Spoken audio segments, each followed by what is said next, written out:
এই প্রসঙ্গগুলো নিয়েই আলোচনা করব। আমি একটু শুরুতে একটু জানতে চাই যে আপনি যদি গত ৩-৪ দিনের আমাদের প্রেসিডেন্টের বিভিন্ন বক্তব্য দেখেন ইরানকে নিয়ে, সেটিকে আপনি কিভাবে বিশ্লেষণ করবেন? জি, এটা আমি আজকে তো শুধু প্রেসিডেন্টের মন্তব্য নিয়ে শুরুতে একটু জানতে চাই। বুঝতে পেরেছি। আজকে তো যুদ্ধের ২৭ দিন হয়েছে, চলছে। ২৭ দিনের মধ্যে আমাদের প্রেসিডেন্ট আনফরচুনেটলি খুব বেশি স্থিতিশীল থাকে না তার মন্তব্যগুলোতে। যেমন ৩-৪ দিন আগেও এক সময় তিনি বলেছিলেন যে আসলে ইরানের যদি হরমুজ প্রণালী আমাদের জন্য সবার জন্য খুলে না দেওয়া হয় ৪৮ ঘন্টার মধ্যে, তাহলে আমরা সবকিছু মানে এক ধরনের ধ্বংসযজ্ঞের দিকে নিয়ে যাব। বিশেষ করে যে জ্বালানি এবং যে তেল এবং জ্বালানির যে ক্ষেত্রগুলো ইরানে। তারপর দেখা গেল ৪৮ ঘন্টা পার হওয়ার আগেই তিনি বললেন যে ইরানের সাথে আমাদের আসলে এক ধরনের খুবই ভালো প্রোডাক্টিভ এবং স্ট্রং আলোচনা হচ্ছে ইরানি যে ইয়ের সাথে, প্রতিনিধি দলের সাথে যুদ্ধবিরতির ব্যাপারে। সুতরাং আপাতত আমি আরো ৫ দিন সময় বাড়িয়ে দিলাম, এই যে শুক্রবার আগামীকাল পর্যন্ত সেটা বাড়িয়ে দেওয়া হলো। অন্যান্য আক্রমণ চলবে, কিন্তু জ্বালানি ক্ষেত্রে এবং তেল গ্যাসের যে ক্ষেত্রগুলো সেগুলোতে আক্রমণ যাতে না করা হয় আমেরিকার পক্ষ থেকে অথবা ইসরায়েলের পক্ষ থেকে, সেই জন্য তিনি ৫ দিনের একটা সময় বেঁধে দিলেন। এবং সেটাও শেষ হওয়ার আগেই, আগামীকাল শেষ হবে, সেটা শেষ হওয়ার আগেই তিনি বলছেন যে না, এটা আমরা আরো ১০ দিন বাড়িয়ে দিই, এপ্রিলের ৬ পর্যন্ত হোক, কারণ আমাদের আলোচনা খুব সুন্দর গতিতে আগাচ্ছে। এটা হচ্ছে আমাদের প্রেসিডেন্টের যে বিভিন্ন পেশা। এবং তিনি বলছেন যে আমাদের কথা যদি না শোনা হয় তাহলে আমরা এমন শাস্তি দিব যেটা পৃথিবীর মানুষ আগে কোনোদিন দেখেনি। আমরা ওদেরকে টোটালি মানচিত্র থেকে মুছে ফেলে দিব এবং আমরা খুবই কঠিন শাস্তি দিব, এরকম কথা বলছে মানে ডোনাল্ড ট্রাম্প। কিন্তু একইভাবে আপনি শুধু প্রেসিডেন্টের কথা জিজ্ঞেস করেছেন, এই জন্য আপাতত এখানে আমি সীমাবদ্ধ রাখি, কারণ এর যে উল্টো পিঠ, যাদেরকে উদ্দেশ্য করে কথাগুলো বলা, মানে ইরানকে উদ্দেশ্য করে, ইরান কিন্তু জিনিসটা এই গত ৭-৮ দিন যাবত, ৪-৫ দিন যাই বলেন, অল অ্যালং তারা জিনিসটা অস্বীকার করেই গেছে যে আমেরিকার সাথে যুক্তরাষ্ট্রের সাথে আমাদের কোনো ধরনের নেগোসিয়েশন, কোনো ধরনের আলোচনা হচ্ছে না।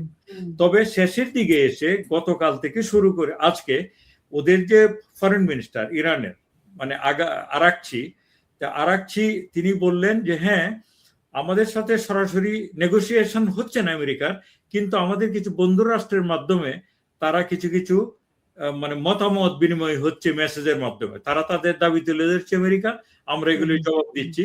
এর মানে ইরানও অনেকটা তাদের পজিশন থেকে সরে এসে এখন বলছে এক ধরনের নেগোসিয়েশন, এক ধরনের মত বিনিময় ইতিমধ্যেই শুরু হয়েছে এবং এর মধ্যস্থতা করছে মূলত হচ্ছে এই মুহূর্তে পাকিস্তান।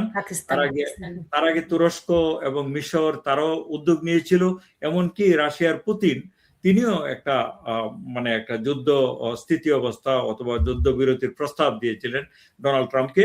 সেইটা কোনো আলোর মুখ দেখেনি, এগিয়ে যায়নি। কিন্তু বর্তমানে যে আলোচনাটা সবচেয়ে বেশি হচ্ছে মিডিয়াতে সবখানেই, সেটা হচ্ছে পাকিস্তান যে মধ্যস্থতা করার চেষ্টা করছে, একটা মানে পাকিস্তান মধ্যস্থতা করছে ইরান এবং যুক্তরাষ্ট্রের মধ্যে, যাতে সরাসরি আলোচনাটা পাকিস্তানের কোনো জায়গায় অনুষ্ঠিত হয়।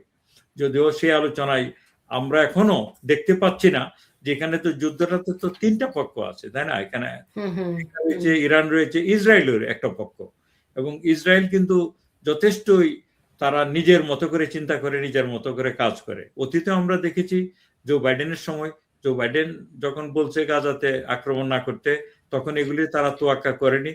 এখনো দেখা যাচ্ছে যে গ্যাস ফিল্ডে কিংবা তেল ফিল্ডগুলিতে যে কয়েকটা আক্রমণ ইরানে হয়েছে, এগুলো আসলে ইসরায়েলই করেছে। ইসরায়েলকে যে আলোচনায় এখনো পক্ষ করা হচ্ছে না, অন্তত অফিসিয়ালি আমরা দেখি নাই। তাতে করে আলোচনাটার ভবিষ্যৎ কি কতটা ফলপ্রসূ হবে সেটা হয়তো আমরা আরো বিবেচনা করে বিশ্লেষণ করে দেখতে পারি। এখানে অনেকগুলো তত্ত্ব জড়িত, তবে আমি একটু যদি ডক্টর মোহাম্মদ খালিকুজ্জামান একটু জানতে চাই যে ২৭তম একদম সাধারণভাবে যে আসলে এই যুদ্ধের পরিণতি আপনি কিভাবে বিশ্লেষণ করছেন? আর কতদিন গড়াতে পারে, কিংবা এটি কি আসলে স্প্রেড হবে কিনা, নাকি না দুই পক্ষই একটু সরে দাঁড়াবে? আসলে এটা আন্দাজ করা এই মুহূর্তে সত্যি একটু কঠিন, কারণ আমাদের হাতে কোনো ক্রিস্টাল বল নেই। কারণ আপনি যত বিশ্লেষণ দেখেন, এটাতে দেখা যাচ্ছে যে দুটি পক্ষের কথা বললাম, এমনকি তিনটি পক্ষ এই মুহূর্তে এখন পর্যন্ত যথেষ্টই হার্ড লাইনে আছে, একজনও ছাড় দিতে প্রস্তুত না, অন্তত কথাবার্তায়। তাতে করে মনে হচ্ছে যে তারা হয়তো আরেকটু পর্যুদস্ত হতে হবে যুদ্ধক্ষেত্রে, অথবা অস্ত্রপাতি আরো কমে যেতে হবে তাদের যে মজুদ, যেই পক্ষেরই হোক, এটা যুক্তরাষ্ট্রের এই যে ইন্টারসেপ্ট করে যে মিসাইল দিয়ে সেগুলি হোক, অথবা ইরান যে মিসাইল পাঠায় অথবা যে ড্রোন পাঠায়, সেগুলির যে স্টক, সেগুলির যে মজুদ, সেগুলি যদি কিছুটাও কমে আসে, অথবা তাদের যে মজুদ যদি আমেরিকা এবং ইসরায়েল ধ্বংস করে দিতে পারে অনেকটা, তাহলে হয়তো বা মনে হচ্ছে ইরান কিছুটা হলে নমনীয় হতে পারে। বাট এই মুহূর্তে মোটেও মনে হচ্ছে না যে যুদ্ধটা 1, 2, 3, 4, 5 দিনের মধ্যে থেমে যাচ্ছে। এবং এটা আন্দাজ করেই যে ডোনাল্ড ট্রাম্প নিজেও কিন্তু 10 দিনের সময় বাড়িয়ে দিয়েছেন। আপনার যদি সেভাবে দিই, তিনিও যদি বুঝতে পারতেন যে জিনিসটা অনেকটাই মানে এক ধরনের সম্মতির দ্বার প্রান্তে, এটা ইরান প্রকাশ্যে স্বীকার করুক না করুক, ডোনাল্ড ট্রাম্প তো জানবেন, কারণ তার যেহেতু টিম কাজ, তাহলে তিনি কিন্তু বলতেন যে আগামী 2-3 দিনের মধ্যেই আমার মনে হয় যে আমরা মিট করব এবং একটা সমঝোতায় আসবো। এই মুহূর্তে আমার মনে হচ্ছে যে একেবারে ইমিডিয়েটলি 1, 2 দিন, 3, 4 দিনের মধ্যে যুদ্ধটা শেষ হচ্ছে না।